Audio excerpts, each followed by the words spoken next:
Kadang, tempat yang murah bukan berarti aman. Di lorong sempit kos tua itu, ada yang memanggil dari balik gelap.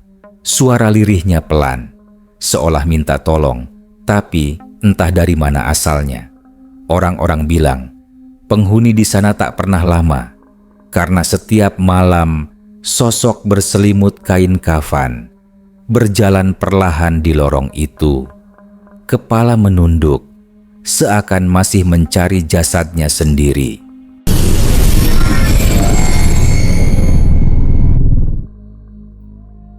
Udara malam itu seperti menyimpan sesuatu yang berat. Ari berdiri di depan gang sempit yang menjorok ke dalam, diapit dua rumah tua yang seolah sudah tak berpenghuni. Di ujung gang itu, di balik lorong panjang selebar 1 meter, terdapat rumah kos yang ia sewa, kos murah untuk para pekerja pabrik. Ia baru saja diterima kerja di pabrik tekstil yang cukup jauh dari rumah asalnya di Brebes. Demi menghemat, ia memilih kos di pinggiran kota ini, di daerah yang kata orang tenang. Tapi entah kenapa, justru terasa mencekam sejak pertama kali ia injak kaki. Lampu di mulut gang berkedip pelan, nyaris padam. Angin berhembus dingin, membawa bau anyir yang samar, seperti besi berkarat bercampur tanah basah. "Ah, cuma perasaan aja," gumam Ari, mencoba mengusir sugesti. Ia melangkah masuk ke lorong itu. Suara langkah kakinya menggema. Tok, tok, tok. Lorong itu panjang, dengan dinding tembok kusam yang di beberapa bagian terkelupas, memperlihatkan bata merah yang menua. Lantai semen di bawahnya retak-retak, seolah pernah dilewati sesuatu yang berat atau diseret. Ari menenteng koper kecil dan tas gendong. Di tangan kirinya ada surat sewa kos dan kunci kamar yang diberikan pemilik sebelumnya.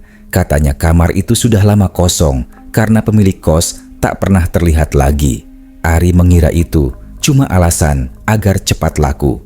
Setelah beberapa langkah, suara aneh terdengar. "Ri." Ari spontan berhenti.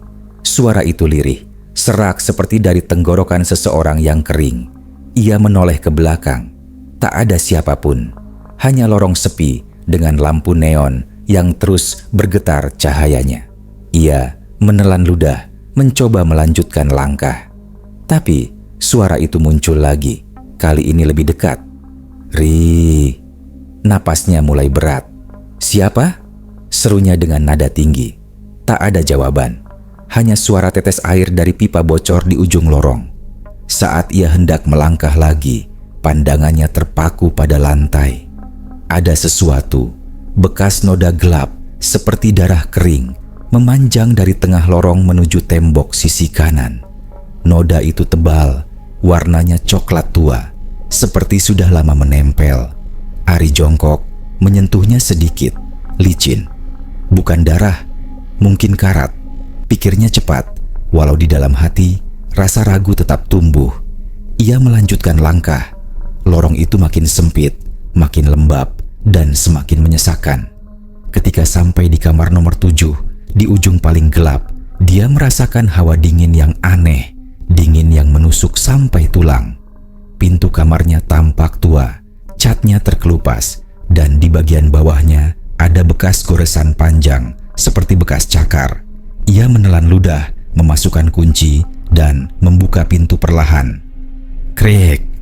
Bau pengap langsung menyergap hidungnya.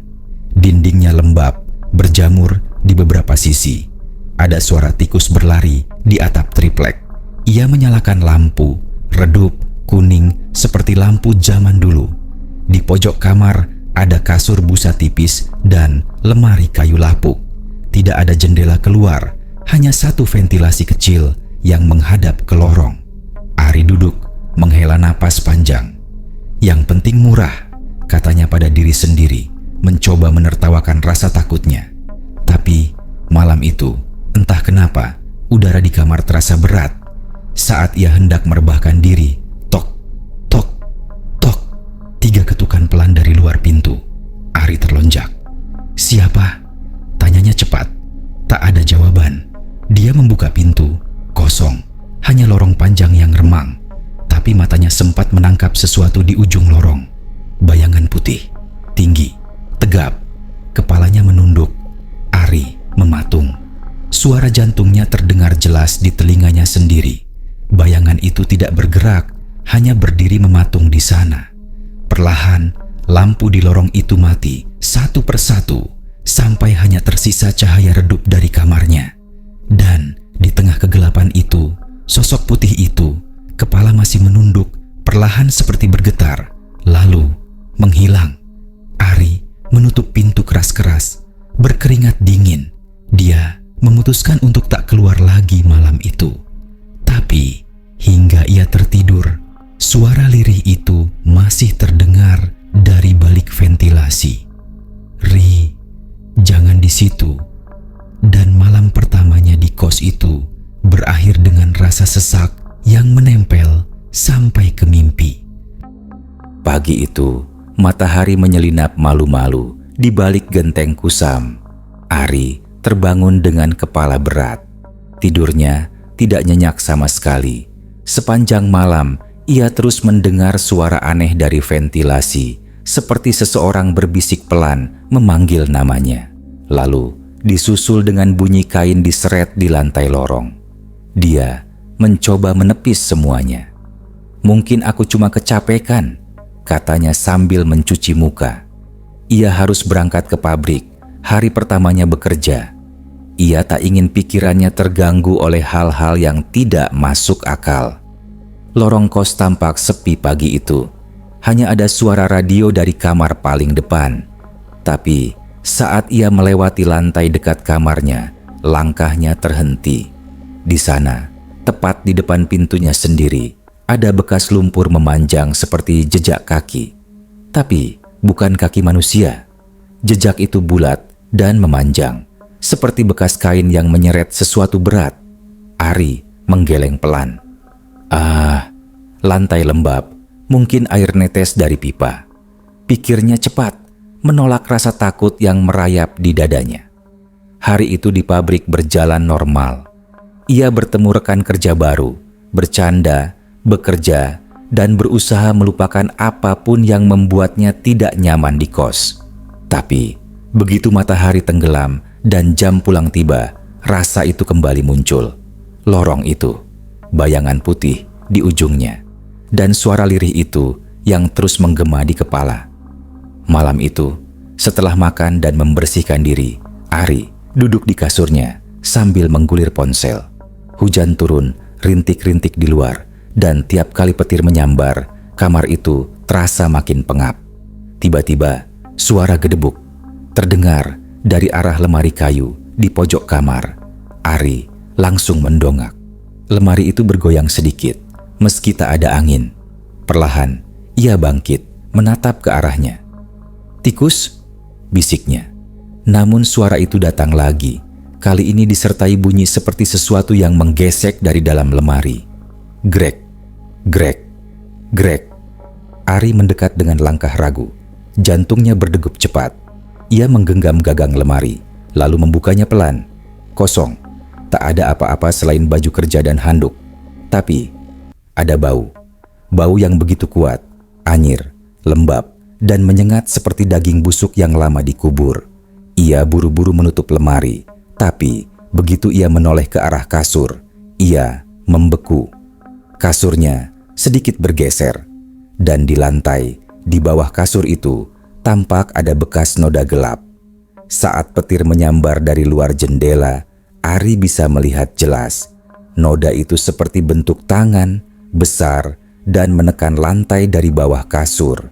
Ari mundur perlahan, matanya melebar. Tidak, nggak mungkin. Ia mengambil senter dari tas dan menyorot ke bawah kasur. Tak ada siapapun, tapi kain spraynya tampak kusut seperti ada yang baru saja merayap keluar darinya. Nafas Ari memburu. Ia bergegas ke pintu, ingin keluar. Tapi saat tangannya memegang gagang pintu, tok, TOK, TOK. Ada yang mengetuk dari luar. Pelan, teratur, tapi ritmenya seperti mengikuti degup jantungnya sendiri. "Siapa?"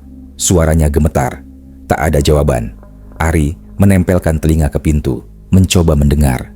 Sunyi, hanya suara hujan. Tapi tiba-tiba sesuatu menyentuh kakinya. Ia langsung menunduk, dan di sana, tepat di sela-sela bawah pintu, terlihat kain putih panjang menjulur masuk, basah dan perlahan-lahan bergerak, seperti ular yang sedang merayap masuk ke kamarnya.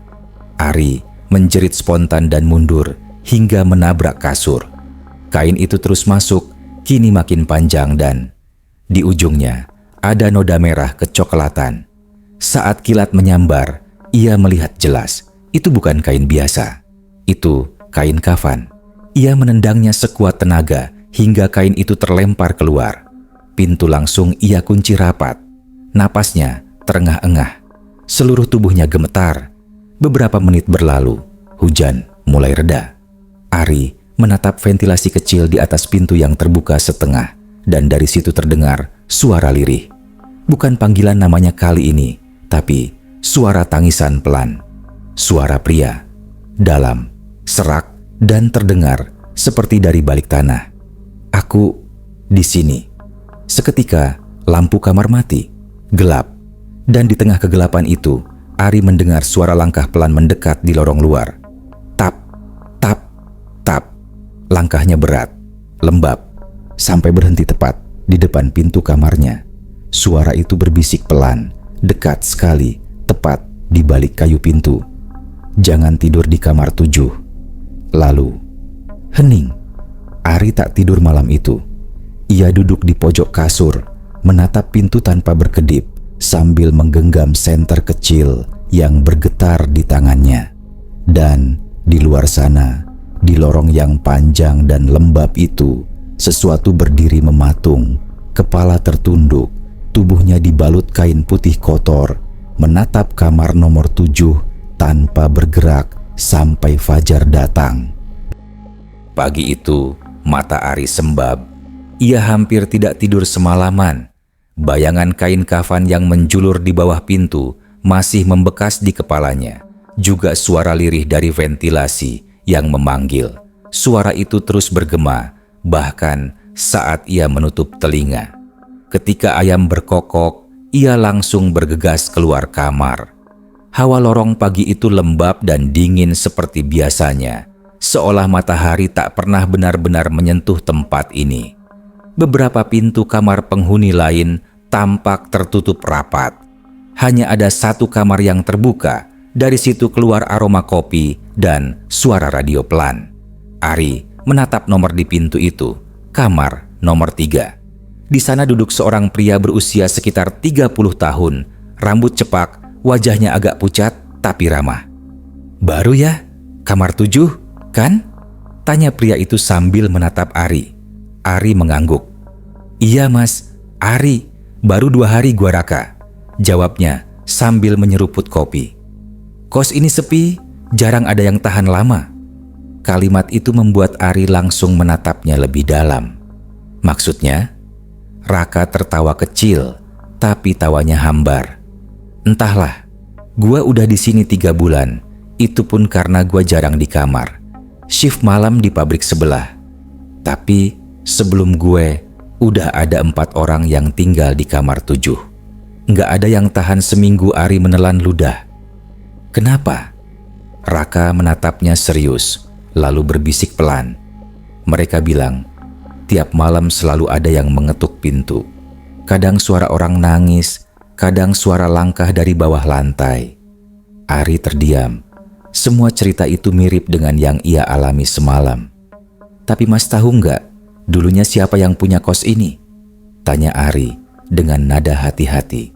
Raka menggeleng pelan. "Nggak pernah ada yang tahu. Cuma katanya dulunya yang punya kos ini bapak-bapak tua. Orangnya dermawan, suka bantu warga. Tapi suatu hari dia tiba-tiba menghilang. Anaknya yang ngurusin kos ini sekarang, tapi jarang banget nongol." "Anaknya?" "Iya cowok. Katanya tinggal di kota.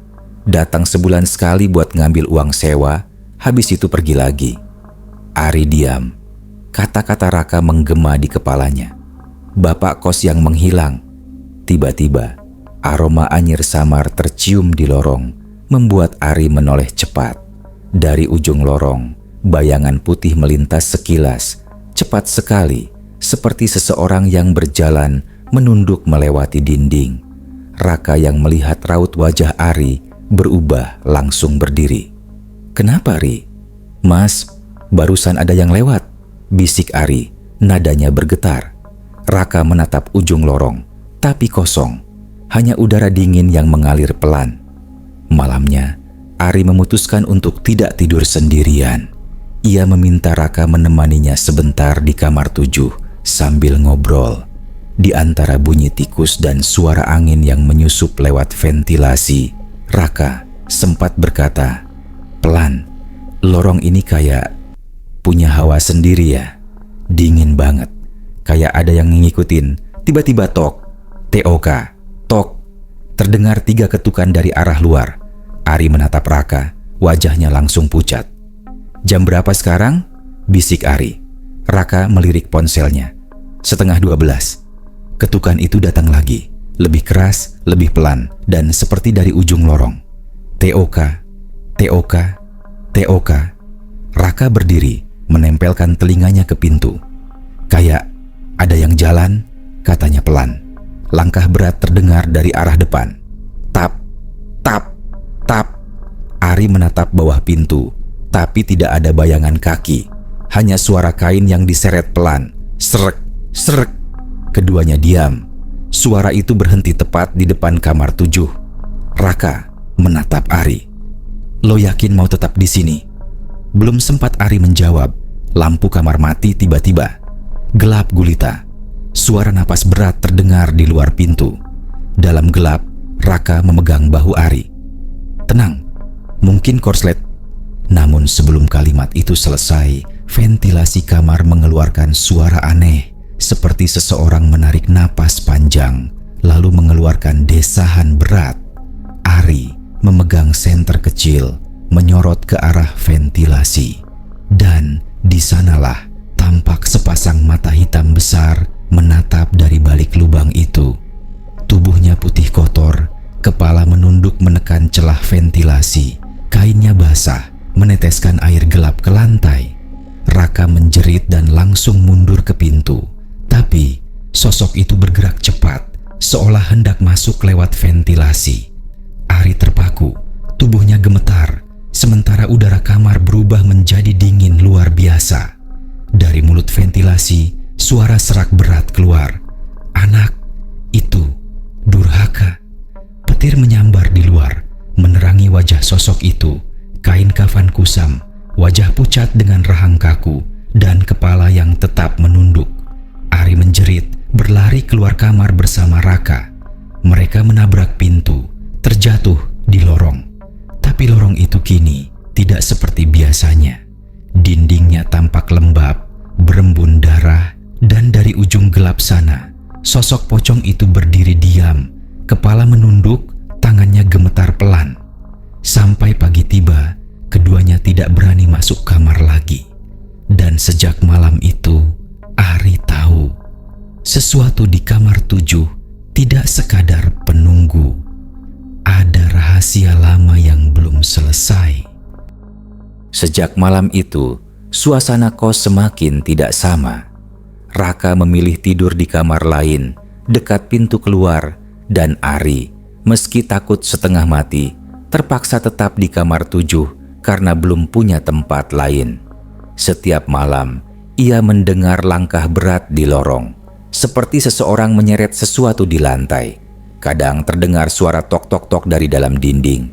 Kadang tercium aroma tanah basah bercampur anyir. Tapi anehnya, tiap pagi semuanya kembali normal. Tak ada bekas, tak ada noda.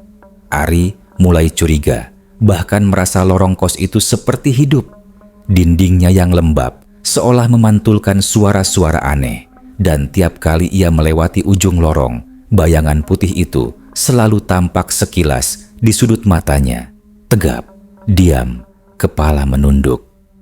Suatu malam, setelah shift sore di pabrik, Ari pulang agak larut. Jam menunjukkan pukul 11.47 malam. Hujan deras mengguyur, jalanan sepi, dan suara petir sesekali memantul ke dinding gang sempit tempat kosnya berada. Begitu tiba di depan lorong, langkahnya terhenti. Lampu-lampu lorong padam total, hanya menyisakan cahaya samar dari langit yang diselimuti petir. Air hujan menetes dari genteng bocor, menciptakan suara tik, tik, tik yang berirama. Ari menyalakan senter ponselnya dan berjalan pelan. Suara langkahnya beradu dengan gema air. Setiap langkah yang ia ambil seolah diikuti oleh langkah lain di belakangnya. Pelan, berat, tertinggal setengah detik. "Raka?" panggilnya dengan suara kecil. Tak ada jawaban. Ia terus melangkah, tapi semakin dalam, hawa lorong berubah makin dingin. Napasnya mengembun. Saat cahaya senternya mengenai tembok kanan, Ari hampir menjatuhkan ponselnya. Ada tulisan samar di dinding, seperti goresan paku. "Jangan lihat dia." Tangannya gemetar. "Apa-apaan ini?" bisiknya. Dan tepat saat ia hendak melangkah mundur, suara lirih memanggilnya dari ujung lorong. "Ri." Suara itu tidak lagi serak. Sekarang jelas, dalam, dan menyedihkan. Ari mengangkat senternya. Di ujung lorong, sesuatu berdiri diam. Sosok putih, tinggi, terbungkus kain kafan yang kotor. Air menetes dari tubuhnya. Kepalanya tertunduk dalam, begitu dalam hingga dagunya menyentuh dadanya. Ari membeku. Jantungnya seolah berhenti. Senter di tangannya bergetar. Tolong." Suaranya hampir tak keluar. Sosok itu tidak bergerak, hanya berdiri. Tapi perlahan, lehernya seperti bergetar dan kepala yang menunduk itu mulai miring ke kanan, ke kiri, lalu berhenti, seolah mendengarkan sesuatu yang tak terdengar. Lorong tiba-tiba sunyi. Tak ada suara hujan, tak ada suara air. Ari hanya bisa mendengar detak jantungnya sendiri dan napasnya yang tersengal. Lalu sosok itu mulai melangkah. Duk, duk, duk. Langkahnya berat. Setiap kali kaki terbungkus kain kafannya menapak lantai, terdengar bunyi becek, seolah keluar air dari dalam tubuhnya. Ari ingin mundur, tapi kakinya tak bisa bergerak. Matanya tak bisa lepas dari sosok itu. Saat jarak tinggal 5 meter, senter ponselnya berkedip, lalu padam. Gelap. Dalam kegelapan itu, hanya suara langkah dan seret kain yang terdengar makin dekat. Serak, serak. Hawa dingin menyusup ke tulangnya. Dan tiba-tiba, sesuatu menepuk pundaknya dari belakang. Ari menjerit, berbalik. Tapi yang dilihatnya hanya Raka. Pucat, wajahnya ketakutan. "Ari, gua lihat dia barusan." Raka berbisik gemetar. Dia di ujung lorong, kepala nunduk, dan dia ngelihatin kamar 7. Ari hampir pingsan mendengarnya. Mereka berdua mundur pelan ke arah pintu keluar kos, tapi langkah mereka terhenti lagi. Suara pintu kamar 7 terbuka sendiri. Krik. Pintu yang seharusnya terkunci rapat itu kini terbuka perlahan, dan dari dalam keluar embun tipis bercampur bau busuk seperti daging membusuk. Dari ambang pintu, sosok itu muncul sepenuhnya. Tubuhnya tinggi, kain kafannya kotor penuh lumpur, kepalanya tetap menunduk. Di dadanya ada bekas lubang besar, dan dari celahnya keluar cairan gelap yang menetes ke lantai. Sosok itu diam beberapa detik, lalu mengangkat tangannya perlahan menunjuk lurus ke arah Ari. Dia belum dikubur. Suara itu dalam, menggema di kepala Ari. Lalu tiba-tiba, seluruh lampu lorong menyala bersamaan, menyilaukan. Ari menutup mata sejenak, dan ketika membuka matanya lagi, sosok itu sudah lenyap. Hanya tersisa air dan lumpur di depan kamar 7. Raka memegangi bahu Ari, tubuhnya gemetar hebat. "Ari, gue gak kuat lagi di sini." Ari menatap pintu kamarnya yang masih terbuka. Di ambangnya masih ada bekas lumpur berbentuk telapak tangan, besar, dalam, dan mengarah keluar, seperti seseorang berusaha keluar dari dalam tanah. Malam itu menjadi malam pertama kali sosok pocong kepala menunduk menampakkan wujudnya penuh. Dan bagi Ari, ketakutan itu bukan lagi soal hantu. Ada rahasia yang ingin disampaikan. Seseorang atau sesuatu yang ingin ditemukan. Sejak malam penampakan itu, Ari tidak pernah benar-benar tidur. Setiap kali memejamkan mata, ia selalu melihat sosok itu. Tubuh terbungkus kain kotor, kepala menunduk dalam, dan suara berat berbisik dari balik kegelapan. Dia belum dikubur. Raka, teman sekosnya, sudah pergi keesokan harinya. Ia tidak sanggup lagi tinggal di tempat itu. Sebelum pergi, ia sempat berkata dengan wajah pucat, "Lo harus cari tahu siapa dia, Ri. Karena kalau enggak, dia bakal terus ngikutin lo." Kalimat itu menancap di kepala Ari. Dan malam itu, untuk pertama kalinya, ia memutuskan mencari jawaban. Ari ingat satu teman lama dari tempat kerjanya dulu. Dimas, seorang pria pendiam yang katanya punya kemampuan melihat. Orang-orang menyebutnya indigo, tapi Dimas sendiri tidak suka sebutan itu. Ia hanya bilang, kadang mereka datang bukan untuk menakut-nakuti, tapi karena butuh didengar. Ari menemuinya malam itu juga di sebuah warung kopi yang buka 24 jam. Wajah Ari tampak kusut, matanya merah, suaranya bergetar saat menceritakan semua yang terjadi. Dari suara yang memanggil, kain kafan di bawah pintu, hingga penampakan sosok pocong kepala menunduk di lorong kos. Dimas diam, mendengarkan tanpa menyela. Lalu ia menatap Ari dalam-dalam. Lorong itu, dinginnya nggak wajar. Bukan cuma karena angin, ada sesuatu yang dikubur di situ. Dikubur? Ari menelan ludah. Iya, tapi bukan tanah biasa. Energinya berat banget. Gua harus lihat sendiri. Malam berikutnya, mereka berdua datang ke kos. Lorong itu seperti biasa, sunyi, lembab, dan berbau tanah basah.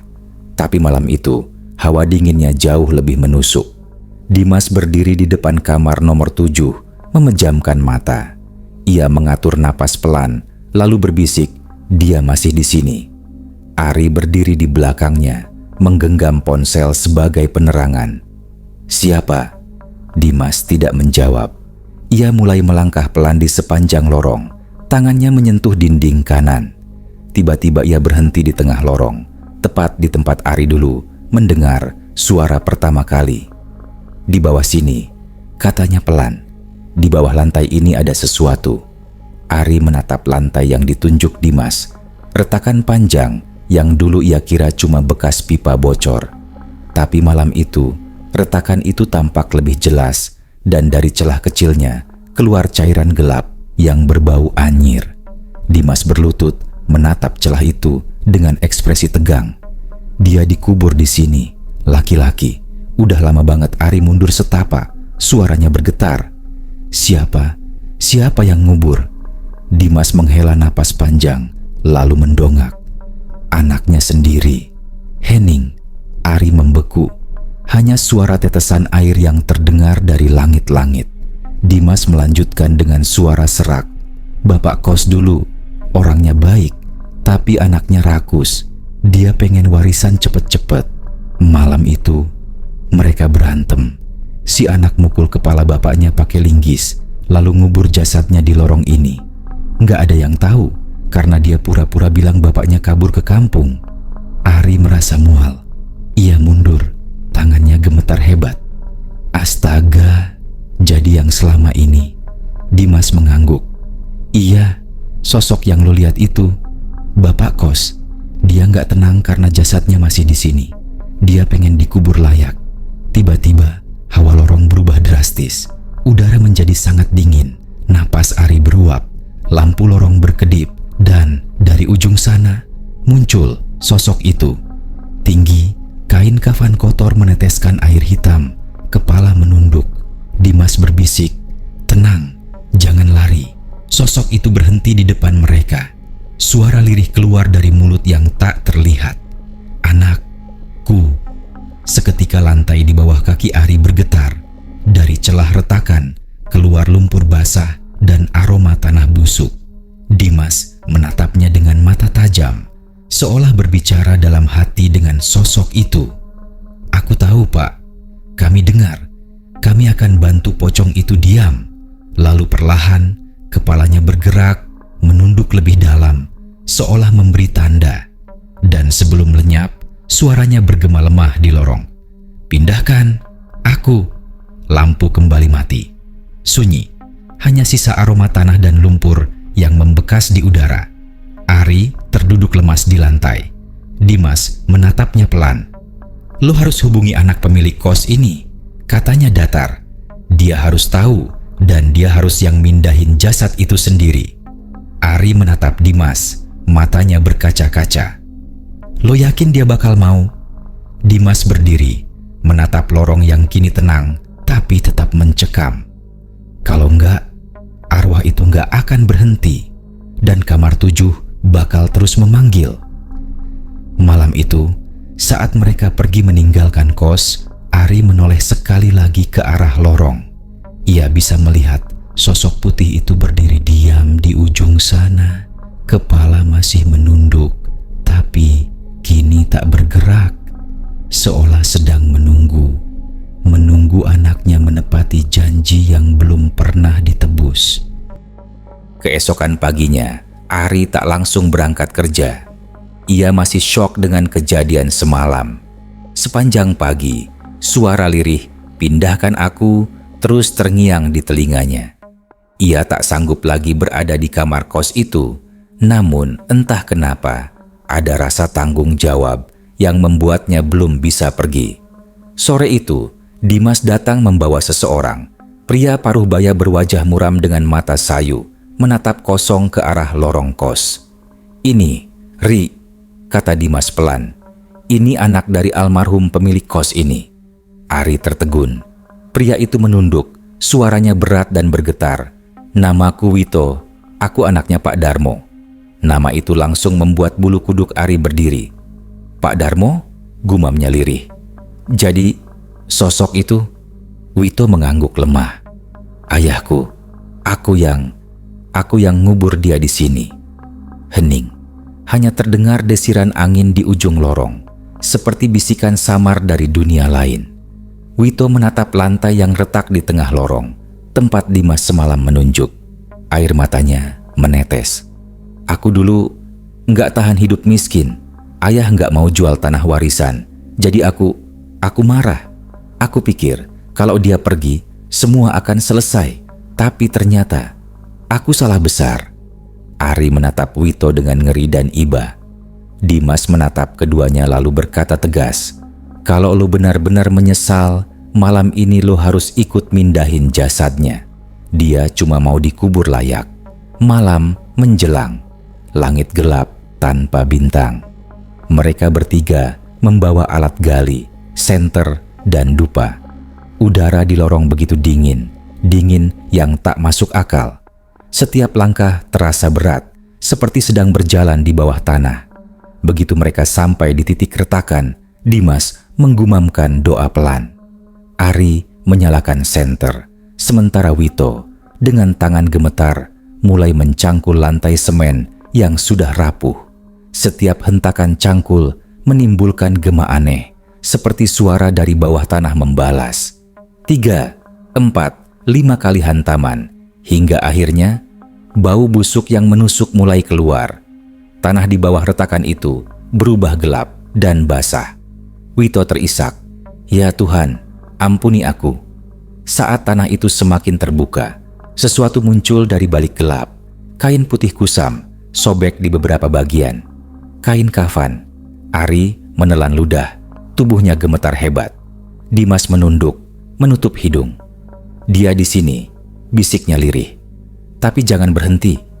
Wito menangis sambil terus menggali. "Maaf Pak, aku janji bakal benerin semuanya." Tiba-tiba udara bergetar, dan dari ujung lorong muncul suara berat, sangat pelan tapi jelas. "Wito." Senter Ari bergetar di tangannya. Ia menoleh cepat, dan di ujung lorong itu berdiri sosok pocong kepala menunduk. Tubuhnya menggigil, kain kafan penuh lumpur, dan dari kepalanya menetes air hitam pekat ke lantai. Wito terhenti, napasnya tercekik. "Pak," suaranya bergetar. Aku minta maaf." Sosok itu tidak menjawab. Ia hanya menunduk lebih dalam, lalu perlahan mengangkat satu tangannya yang terikat kain putih, menunjuk tepat ke arah liang galian. Dimas berbisik cepat. Dia ngasih izin, "Lanjut, cepet." Dengan sisa tenaga, mereka mengangkat jasad itu. Ari hampir pingsan saat melihat wajah tua yang masih utuh di balik kain kafan. Wito jatuh berlutut, mencium tanah dengan tangisan keras. "Ampuni aku, Pak. Aku nggak tahu kalau dosa ini akan nyiksa aku seumur hidup."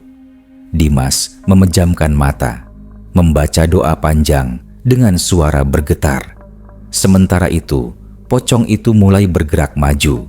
Setiap langkahnya menimbulkan suara seret basah yang membuat bulu kuduk Ari berdiri.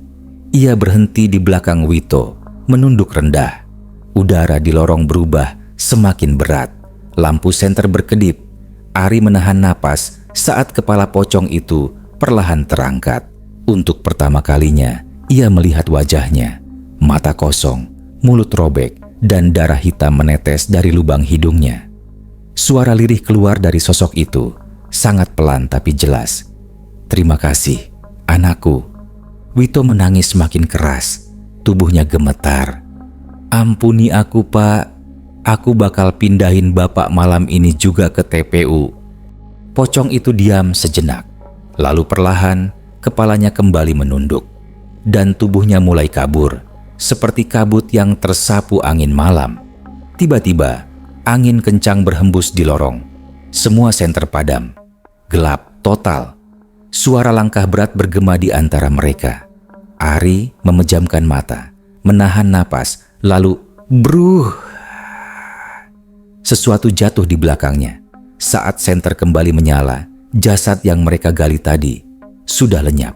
Hanya kain kafan sobek yang tertinggal, basah oleh lumpur hitam. Dimas menatap Ari dan Wito dengan wajah tegang. "Dia udah pergi, tapi cuma kalau lo bener-bener tepati janji lo malam ini, Wit. Kalau enggak, dia bakal balik." Subuh harinya, Wito dan Ari pergi ke TPU terdekat. Mereka membuat liang baru dan mengubur ulang kain kafan itu di sana dengan doa dan air suci. Ari merasa dadanya ringan. Untuk pertama kalinya dalam berminggu-minggu, ia bisa bernapas tanpa rasa diawasi. Namun, ketika mereka meninggalkan makam itu, angin dingin kembali bertiup. Daun-daun kering berputar di sekitar nisan bertuliskan Darmo. Dan samar, dari kejauhan terdengar suara berat berbisik, "Terima kasih." Beberapa hari kemudian, kos itu akhirnya tutup. Semua penghuni pindah. Lorong itu kini ditinggalkan, sunyi dan tertutup debu. Tapi orang-orang sekitar masih sering bicara. Kadang malam hari, dari arah lorong itu terdengar langkah berat, seperti seseorang yang berjalan dengan kepala tertunduk. Dan konon, jika kau lewat di depan sana menjelang dini hari, kau bisa mendengar suara lembut memanggil dari balik pintu kamar nomor 7. Sudahkah? Aku tenang.